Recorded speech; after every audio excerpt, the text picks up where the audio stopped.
Hi guys, another 3-inch frame to look at, and this is from Diatone, and it is the M3 or 2018 GT-M3 NX frame, which is another 3-inch frame, and this one is supposed to be super light.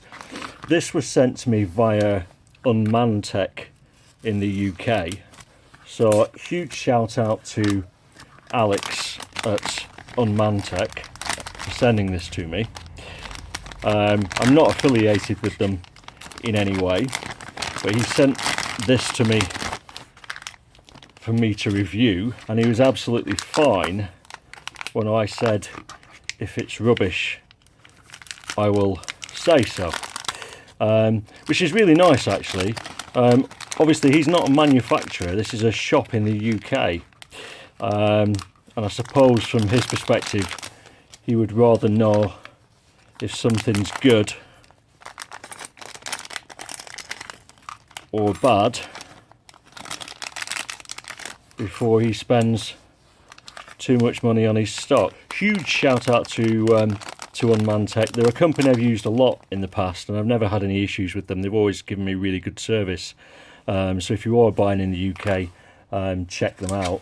And I think it's really nice that a hobby shop in the UK is supporting a channel that's not particularly huge like mine and gives what I hope is honest advice. Well, it certainly is honest advice. Whether it's good advice or not is entirely down to your own perspective. But yeah, thanks a lot for sending this, Alex, and if anybody's watching this and you are in the UK, please check them out, because if they're happy to send me stuff like this, it's a really nice quick way to let you guys know what's good and what's not so good. So we've got a ton of stuff here, an absolute ton of stuff, surprisingly so actually. We've got loads of little nuts, screws, more screws, little aluminium squares, cute little battery straps. So what I'll do is I'll put this together. As I said, this is supposed to be crazy light, but there's a lot of components to it, and then we'll see what I think of it. Okay, so I've built the frame up, and as you can see, it's a pretty little thing, really small actually, and as you can see, it's a squashed X configuration, so the arms are laid out in more of a freestyle orientation than a stretched X version, which is better for racing, as it moves the back arms, or should I say back motors, away from the front motors a little bit further, so you get less prop wash, and it enables, or should enable, easier fast forward flight, whereas this one is basically made to flip and roll quickly. This has taken me well over an hour to put together, and the reason for that is they give you basically everything by the kitchen sink in terms of bits. There are multiple different plastic spacers, even another pack here. There are screws of 4 or 5 different sizes. They give you mortar screws, or I presume they're mortar screws. The list goes on. So it's been really sort of a case of feeling my way around this and trying to work out what goes where. So I've tried pretty much every different screw in every different slot to get this, and the way I've built it is the way I think it should be built. So basically, the quad itself, we have 3mm arms, we've got a 1.5mm mid plate and a 1.5mm bottom plate, and these sandwich the arms, which are of course replaceable.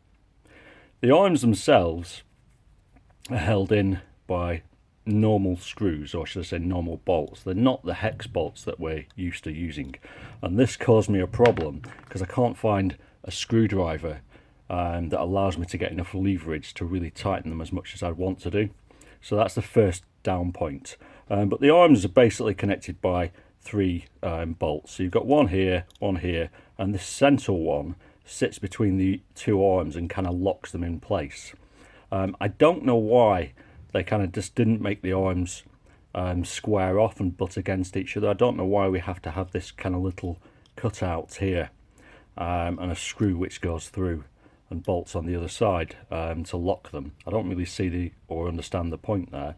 And it's the same on the bike. We've got a screw here, here, here and here, and they lock in the middle.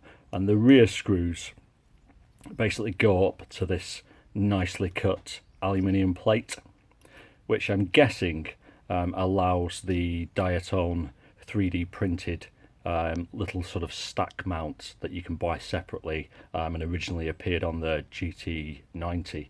I'm guessing that allows the little 3D printed stack mount to sit on easily. As you can see, it also includes pretty long M2 nylon bolts, and you get plenty of these spacers and nylon nuts as well. It's nice that they've provided long ones, because this part itself, the aluminium part, is braced with two aluminium standoffs here. I don't know whether this is 6 or 6.1 or 7 or 7.5. It does feel pretty strong. The machining of it generally is really good, but there are a few blemishes. I don't know if you can see, but if you look here, there's kind of a little blemish in the aluminium, and it's held in place by 4 screws. Now, my concern with this frame is that the screws which hold in this part are entirely, in my opinion, too small. Other than the silver ones, these are the next biggest bolts or screws that come with the kit, and they're basically only just long enough to fit into the aluminium part. So when I first built this, I built it using the silver bolts, which are longer, but these are also not long enough to attach to the nuts. So whichever way you put them, you're going to lose strength somewhere. The nuts themselves, the ones I've used are the nylon, or should I say Nylock M2 self-locking nuts. It also gives you loads of these normal nuts, which I guess you could use as well, but given there's Nylocking nuts in the kit, I'd much rather use these, as the chance of them coming loose is a lot less, and it means I don't have to use thread lock on them.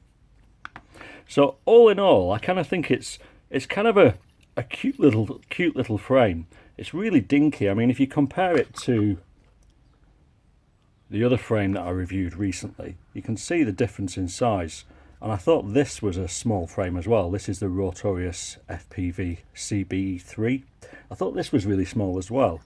If you look at it compared to my broken 360 degrees, look at the difference in size. It's huge. And this flew really well with 1407s, albeit I broke the arm. So I'm kind of a little bit of a loss on this. I think my initial thing to say would be, if I was buying this particular frame, I would buy it in the stretched X configuration. Given the whole point of this is it's really lightweight, I don't really see the benefit of having a squashed X with this. I'd rather the motors be further apart.